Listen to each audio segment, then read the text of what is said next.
लगाई गई पाबंदी की धज्जियां उड़ा दी। इस्लामाबाद में दफा 144 के बावजूद जमीयत उलमा इस्लाम के कारकुन रेड जोन में मौजूद हैं। अंसारुल इस्लाम के डंडा बरदार रजाकार सुप्रीम कोर्ट के बाहर जमा हैं। हुक्मरान इत्तेहाद के कारकुनों ने अपनी ही हुकूमत की लगाई गई पाबंदी की धज्जियां उड़ा दी हैं। इसी पर बात करेंगे। उस्मान मुजफ्फर हमारे साथ मौजूद हैं, इसके अलावा रेहान शेख भी हमारे साथ मौजूद होंगे। और पहले जाएंगे उस्मान मुजफ्फर, आपकी जानिब क्या सूरत हाल देख रहे हैं? शाराए दस्तूर पर इस वक्त कारकुनान की बड़ी तादाद हम देख सकते हैं फुटेज में मौजूद है, और क्या इन्हें रोकने वाला यहाँ पर कोई भी नहीं? पुलिस की भारी नफरी भी तैनात है। जी बिल्कुल, जो है इस वक्त अंसारुल इस्लाम की क़यादत में जमीयत उलमा इस्लाम और पीडीएम के जो कारकुनान हैं वो यहाँ पर पहुंचे हैं। सुप्रीम कोर्ट ऑफ पाकिस्तान के मेन जजेस गेट के सामने जो है कंटेनर्स लगाया गया है और एक बड़ी तादाद जो है कारकुनों की यहाँ पर पहुंची और मजीद कारकुनान जो कि हमारे ज़राए के मुताबिक मुख्तलिफ शहरों से जो है वो यहीं पर पहुँच रहे हैं। जिला इंतजामिया की जानिब से तजब्जुब का शिकार रखा गया मीडिया को और ये कहा गया कि दफा 144 का नफाज है, यहाँ पर जो एहतजाजी कारकुन है वो नहीं पहुँच सकते, लेकिन उसके बरक्स देखा गया कि तमाम रास्ते खुले रखे गए। सिर्फ एक रास्ता जो था वो बंद था, जिसको भी अंसारुल इस्लाम जिसकी फुटेज सामने आ गई है कि उनके गेट से उन्होंने टापे और फलांग कर जो है वो रेड जोन में दाखिल हो गए। अब जिस मुकाम पर यहाँ पर एहतजाज हो रहा है, इस मुकाम पर अहम इमारतें बिल्कुल साथ जो है पीएम हाउस है, इसके अलावा पार्लियामेंट हाउस है, सुप्रीम कोर्ट ऑफ पाकिस्तान है, फॉरेन ऑफिस है, इसके अलावा जो है इसके बिल्कुल करीब डिप्लोमेटिक इनक्लेव है, सफारत खाने हैं और सफारत खानों की जानिब से हमारे ज़राए के मुताबिक जो है पहले भी खदशात का इजहार किया गया था कि यहाँ पर जो एहतजाजी मुजाहरे होते हैं उनकी वजह से उनके सिक्योरिटी खदशात है, लेकिन फिर भी जो है अब यहाँ पर एहतजाज किया जा रहा है। एक बड़ी तादाद जो है कारकुनान की वो पहुंची है। बिल्कुल गेट के सामने लाउड स्पीकर पर जो है ऐलानात किए जा रहे हैं। सुप्रीम कोर्ट ऑफ पाकिस्तान के मौजूद जज साहबान के हवाले से गुफ्तगू की जा रही है और एहतजाज रिकॉर्ड करवाया जा रहा है, जबकि यहाँ पर जो रहनुमा पहुंचे हैं उनका कहना है कि जब तक हमारी क़यादत रहेगी तब तक हम यहाँ पर एहतजाज करेंगे, चाहे कितने भी दिन हो हम यहाँ पर एहतजाज अपना जारी रखेंगे। जी, अंसारुल इस्लाम की ज़ेर निगरानी जमीयत उलमा इस्लाम और पीडीएम के कारकुनान बड़ी तादाद में सुप्रीम कोर्ट के मेन गेट के सामने पहुंच चुके हैं और वहां पर अपना एहतजाज रिकॉर्ड करा रहे हैं। रेहान शेख और उस्मान मुजफ्फर हमारे साथ मौजूद हैं। रेहान, आपकी तरफ आएंगे, बताइए इस वक्त क्या हालात देखे जा रहे हैं? क्या इंतजामिया बिल्कुल बेबस नजर आ रही है? जी बिल्कुल देखिए, रेड जोन के जाने की तरफ जो रास्ता है वो वाहिद रास्ता एक सरीना चौक था, वहाँ पर एक मरकज़ी दरवाज़ा था बहुत बड़ा, उसे लॉक किया गया था। हमने पहले देखा कि वहाँ पर एक पुलिस की चौकी थी, उसके अंदर तहरीकुल जो अंसारुल इस्लाम के रज़ाकार मौजूद थे इस चौकी के अंदर। उसके बाद उन्होंने कहा कि हमने हर सूरत जो है रेड जोन जाना है। सबसे पहले वो मरकज़ी गेट जो है बड़ा उसके ऊपर चढ़े और उसके बाद उन्होंने गेट फैलांग कर दरवाज़ा खोला, जिसके बाद एक बड़ी तादाद रेड जोन के अंदर दाखिल हो गए। और सुबह से बल्कि गुज़श्ता रोज़ से JUI का मौक़िफ़ था कि अगर धरना और एहतजाज होगा तो सुप्रीम कोर्ट के सामने ही होगा। रेंजर्स वहाँ पर मौजूद थी, पुलिस FC मौजूद थी, लेकिन पुलिस की तरफ से भी वो रेजिस्टेंस देखने में नहीं आई। इस वक्त मौजूद हूँ मैं सुप्रीम कोर्ट के बिल्कुल सामने। मेरे अकब पर अगर देखें ये मरकज़ी कंटेनर है, मेरा कैमरामैन दिखा सके और बिल्कुल अगर मेरा कैमरामैन पैन करके दिखा सके, यहाँ से सुप्रीम कोर्ट जो है वो चंद गज के फासले पर है। ये वो सुप्रीम कोर्ट की बिल्डिंग है जो कि हम आपको बराह रास्त दिखा रहे हैं और उसके बिल्कुल साथ मरकज़ी कंटेनर जो का गुज़श्ता रोज़ से मौक़िफ़ था कि यहाँ पर हम एहतजाज करेंगे, वो कामयाब हो गए हैं। दफ़ा 144 भी नाफिज है। पुलिस ने बिल्कुल इनको हल्का सा सरसरी रोका है, हल्की सी इनके दरमियान तकरार हुई, उसके बाद ये कारकुनान जो हैं इन्होंने पेशकदमी शुरू कर दी सुप्रीम कोर्ट की जानिब। और हमने देखा गुज़श्ता जहाँ पर कई रोज़ से जो एहतजाज हो रहे हैं, यहाँ आंसू गैस की शेलिंग होती थी, मोबाइल फ़ोन की बंदिश, सिग्नल जैम और रास्तों की बंदिश होती थी। आज यहाँ पर चीज़ें काफ़ी ज़्यादा मुख्तलिफ हैं। JUI इस सारे प्रोटेस्ट को लीड करती नज़र आ रही है। बाकी अगर हम और सियासी जमातों की बात करें तो मुस्लिम लीग नवाज़ के पार्टी परचम यहाँ पे नज़र आ रहे हैं। गो कि ये तकरीबन 13 सियासी जमातें हैं, जिसमें पीपल्स पार्टी में दीगर अदर जमातें हैं, लेकिन JUI के बाद नून लीग की यहाँ पर एक तादाद हमें देखने को मिल रही है। और बतलाया जा रहा है 2:30 से 3 बजे के दरमियान मौलाना फजलुर रहमान और उसके बाद मुस्लिम लीग नून की क़यादत में, यानी कि रेहान शेख देखा जाए तो दफा 144 नाफिज से आर्टिकल 45 भी लगाया गया है, लेकिन इसके बावजूद कारकुनान की बड़ी तादाद रेड जोन में दाखिल होने में कामयाब हो गई है और इस वक्त एग्जैक्टली सुप्रीम कोर्ट की बिल्डिंग के बाहर मौजूद है और वहां पर वो कंटेनर भी मौजूद है जहां से ऐलानात किए जा रहे हैं। रेहान शेख, ये बताइएगा क्या ऐलान किया जा रहा है? कारकुनान को पुरअमन रहने के लिए कहा जा रहा है या फिर कोई ऐसी भी सिचुएशन हो सकती है कि इनको रेड जोन से बाहर जाने का कहा जाए, क्योंकि आप कह रहे हैं कि 1 से 2 बजे के करीब यहाँ पर जो क़यादत है वो भी पहुंचेगी और वो भी खिताबात करेगी? जी बिल्कुल, देखिए मरकजी कंटेनर से फिलवक्त यही खिताब किया जा रहा है और कारकुनों को कहा गया है कि गुज़श्ता रोज़ से हमने कहा था कि सुप्रीम कोर्ट के सामने ही एहतजाज होगा और यहाँ पर हम पहुँच चुके हैं, तमाम लोग यहाँ पर पहुँचे और यह भी बतलाया गया है कि कायद PDM और JUI के अमीर मौलाना फजलुर रहमान, मरियम नवाज और इसके अलावा पीपल्स पार्टी के जो क़यादत है वो यहाँ पर ख़िताब करेगी। अभी स्टेज पर जो हम सुन पा रहे हैं यहाँ पर मुस्लिम लीग नवाज के जो लोकल क़यादत है उन्होंने भी ख़िताब किया है और पीपल्स पार्टी की क़यादत है उन्होंने, यानी कि मेन क़यादत पहुँचेगी JUI की भी और मुस्लिम लीग नून की भी। मरियम नवाज यहाँ पर पहुँचेंगी, फजलुर रहमान साहब यहाँ पर पहुँचेंगे, जबकि दूसरी जानिब पीपल्स पार्टी की जानिब से अब तक कन्फर्मेशन नहीं है कि कौन यहाँ पर पहुँचेगा। जो पीपल्स पार्टी की मरकज़ी क़यादत तो नहीं पहुंची, लेकिन ये कंटेनर जो मरकज़ी सजाया गया है इसके ऊपर रावलपिंडी इस्लामाबाद की जो लोकल क़यादत है उन्होंने आकर पीपल्स पार्टी के बिहाफ पर तकरीर भी की है और कहा है कि हम सुप्रीम कोर्ट के उस फैसले के ख़िलाफ़ हैं जो एक साबिक़ वज़ीर आज़म के दिया गया है।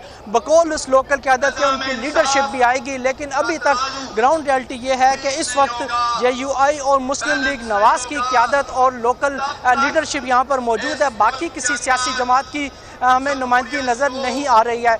पुलिस यहाँ पर मौजूद है, रेंजर्स मौजूद है, FC मौजूद है और दफ़ा 144 भी नाफिज कर दी गई है, लेकिन आज ना यहाँ पर लाठी चार्ज हुआ है, ना आंसू गैस की शेलिंग हुई है, ना गिरफ्तारियाँ हुई हैं। पुलिस से धक्कम पेल के बाद दरवाज़ा सार तोड़कर यहाँ पर तमाम लोग पुरअमन तौर पर आ गए। ये एक अलहदा बात है कि किसी किस्म की तोड़ फोड़ नहीं की गई, किसी किस्म का जराव गिलाव नहीं किया गया, लेकिन इंतज़ामिया की जानिब से वाज़िया कह दिया गया था कि रेड जोन में दाखिल की इजाज़त होने की इजाज़त नहीं होगी, लेकिन उसके बावजूद ये कारकुन पहुँचे हैं। ये एक अलहदा बात है कि इस जितने भी लोग यहाँ पर पहुँचे हैं पुरअमन तौर पर पहुँचे हैं और किसी किस्म की तोड़ फोड़ अभी तक ताहाल नहीं हुई। अच्छा उस्मान, आपकी तरफ आएंगे, ये बताइएगा इंतहाई अहम समातें हैं आज सुप्रीम कोर्ट में, तो ये जिस तरह के हालात इस वक्त वहाँ पर बन रहे हैं, क्या खदशा है कि वो समात जो है मुतासिर हों या अदालती उमूर जो हैं उनकी अंजामदेही में जो है वो रखना हो किसी किस्म का? जी बिल्कुल, जो है आज इलेक्शन कमीशन को सुप्रीम कोर्ट ऑफ पाकिस्तान ने जो है तलब कर रखा है। इलेक्शन कमीशन की दरख्वास्त है, उस पर आज समात होनी है। 12:30 बजे ये अहम समात शुरू होनी है और उसके बाद उसी हवाले से यहाँ पर जो कारकुनान हैं PDM के, जमीयत उलमा इस्लाम के, अंसारुल इस्लाम की क़यादत में वो यहाँ पर पहुँचे हैं।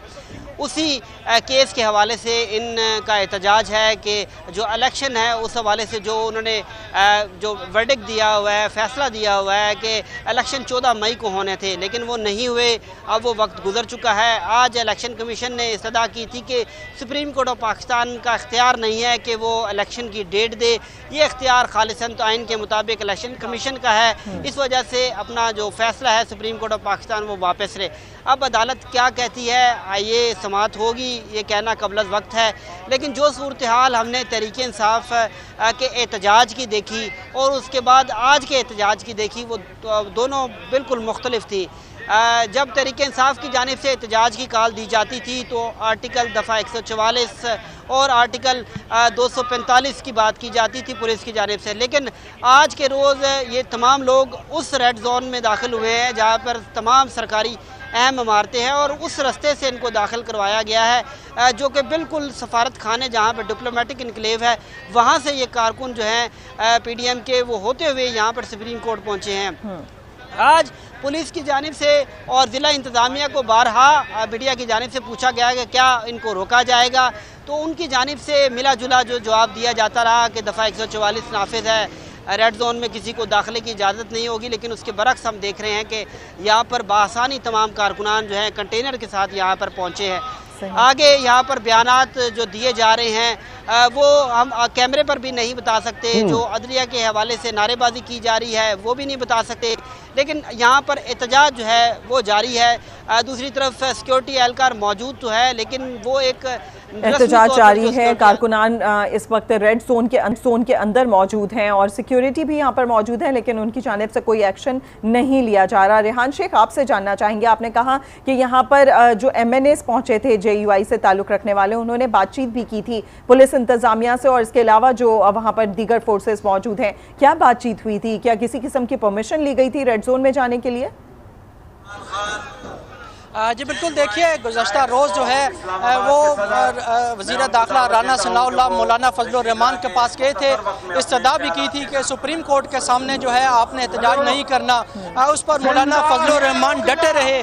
2 मुज़ाकरात हुए, दफ़ा 144 बिल नाफिज थी। आज भी हमने देखा कि रेंजर्स भी मौजूद थी, इस्लामाबाद पुलिस मौजूद थी, इसके साथ साथ FC मौजूद थी। और जब तहरीक अंसारुल इस्लाम के रज़ाकारों ने मरकजी जो बड़ा दरवाज़ा है वो फैलांगा और जब गेट खोला पुलिस ने उनको रोका, लेकिन उसके बाद ये बड़ी आसानी से पैदल चलकर सुप्रीम कोर्ट तक आ गए।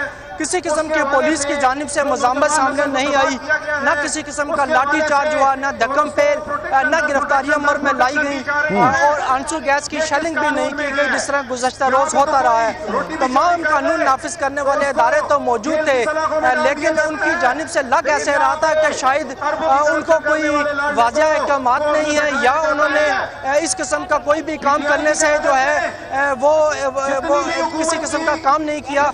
लेकिन ये एक अलग बात है कि तहरीक अंसारुल इस्लाम के जो रज़ाकार हैं वो यहाँ पर आए हैं। कानून की खिलाफ वर्जी जरूर हुई है, लेकिन पुरअमन तौर पर वो इधर पहुंचे हैं और जो उन्होंने कहा था कानून की खिलाफ वर्जी जरूर हुई है। दफा 144 आर्टिकल 245 उनका इम्पोज और उनसे भी बढ़के के बारहा इस्तदा की जा रही है, दरखास्त की जा रही थी कि यहाँ तक ना पहुंचे। उस्मान, ये बताइएगा, अगर इस हवाले से अगर कोई नोटिस ले लिया जाता है आला अदलिया की तरफ से तो कितना मुश्किल होगा ब्यूरोक्रेसी को, इंतजामिया को, खुद हुकूमत को इन पॉइंट्स के ऊपर डिफेंड करना? जी बिल्कुल, जो है ब्यूरोक्रेसी के सबसे पहले मैं आपको बताता चलूँ कि जब PDM हुकूमत आई तो स्पेशली तौर पर मुख्तलिफ अफसरान सेलेक्टेड करने के बाद जो है वो इस्लामाबाद में तैनात किए गए और उसके बाद अब ब्यूरोक्रेसी जो है वो तमाम तर क्योंकि वो मानना भी और उनके हवाले से जो कानून है हुकूमत की बात मानी जाती है ब्यूरोक्रेसी की जानिब से। ब्यूरोक्रेसी को कल ही दबे अल्फाज में ये बता दिया गया था कि जो कारकुनान यहाँ पर पहुँचेंगे उनसे किसी किस्म का सख्त रवैया जो है वो इख्तियार ना किया जाए। इसी वजह से ये तमाम कारकुनान बासानी विद कंटेनर जो है वो रेड जोन में पहुँचे हैं। जैसे कि हमारे रेहान दोस्त ने बताया कि ये तमाम कारकुनान पुरअमन तो हैं, लेकिन दफ़ा 144 की खिलाफ वर्जी हुई है, जबकि दूसरा आर्टिकल 245 जिसके तहत फ़ौज तैनात है और जलसे जुलूसों की इजाज़त नहीं है अमन अमान के हवाले से, उसकी भी खिलाफ वर्जी हुई है। लेकिन ये मैं आपको बताता चलूँ कि यहाँ पर जो इनके जो सूबाई और जो मुकामी रहनुमा हैं जो खिताबात कर रहे हैं, उनका कहना है कि अगर फ़ैसला, क्योंकि आज अदालत जो है वो अपने फ़ैसले पर अमल दरामद करवाने के हवाले से नोटिस भी जारी कर सकती है, क्योंकि अदालत की जानिब से बारहा कहा जा चुका है कि हमारा फ़ैसला जो 14 मई को इलेक्शन का फैसला था वो वहीं पर मौजूद है। तो अब जो इस्तदा की गई थी इलेक्शन कमीशन की दरख्वास्त की, उसकी समाअत होनी है।